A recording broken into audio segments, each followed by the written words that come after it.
Hello and welcome to Alice's Garden to Plate.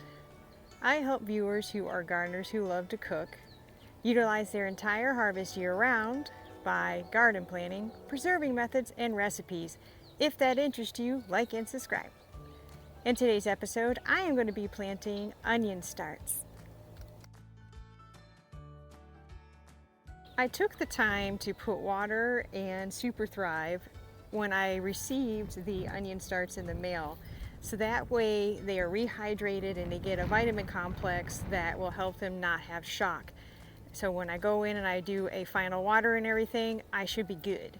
So that's how you do that. You just get a mason jar, put your onion starts, water, and a touch of that Super Thrive is going to make your garden day excellent. What I have here is raised bed soil that has the OMRI, all organic certified third party. So it is quality to use in my raised bed.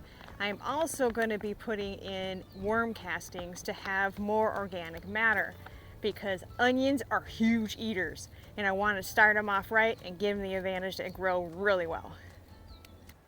I'm going to start off by putting the raised bed soil over the organic matter that I already have, and then I'm going to use the worm castings and use the rake I have here to break it all in, and then I will plant the onions.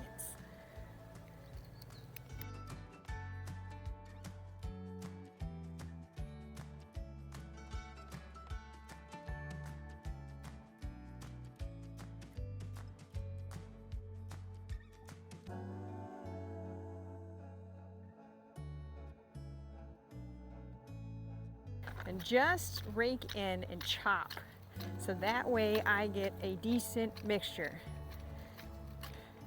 The raised bed soil already has the good drainage stuff in it, so I am not worried. Plus, throughout the years of me building, I've been using perlite. I have very good drainage in my beds.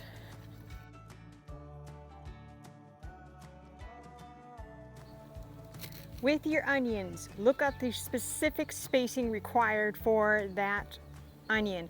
Being that I have a Peterson hybrid onion, it requires being 6 inches apart because the bulbs are huge, which is awesome, and a minimum of 18 inches rows. So I'm going to start off here, start my first row, count over 18, do another row.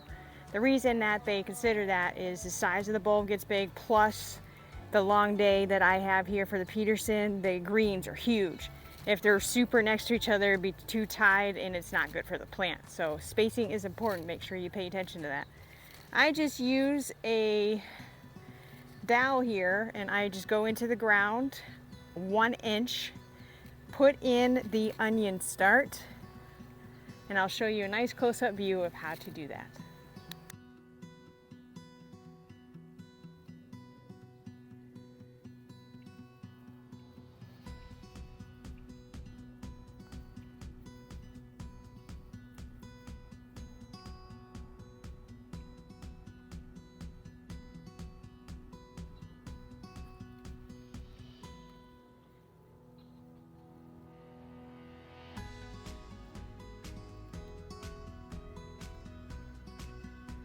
I have here that are provided from my father-in-law in his woodworking shop, and I will just spread it on out. Also, you can go to Tractor Supply and buy their wood shavings. I suggest the thin shavings. It is fantastic for mulch, and it also is environmentally friendly because it'll break down compared to, you won't have the thick mulch which attracts ants and things like that. Don't need that. Great for raised beds. Most importantly, you want to protect the microorganisms after you plant all this. You're putting all this nutrients, you don't want the sun to take it, do ya? Absolutely not. I am watering manually because I haven't set up my irrigation system yet because I'm not past the frost date, which is May 2nd for zone 6 in my area, specifically by my zip code.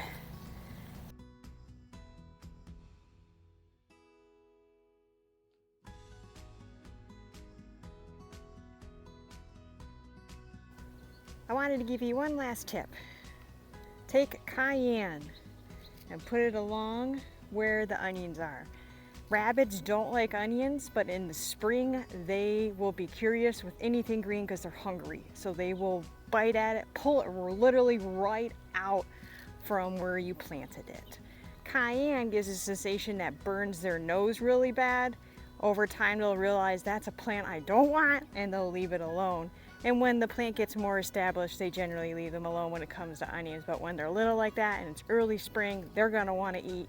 And they're like, oh yeah, I don't like that, and just spit it out. And then there's your plant all exposed in the sun, including the roots. So use some cayenne. If you enjoyed today's episode, click that like button so therefore the algorithm will work in your favor. And by subscribing to the channel, you'll be notified of new content. Thank you very much for viewing.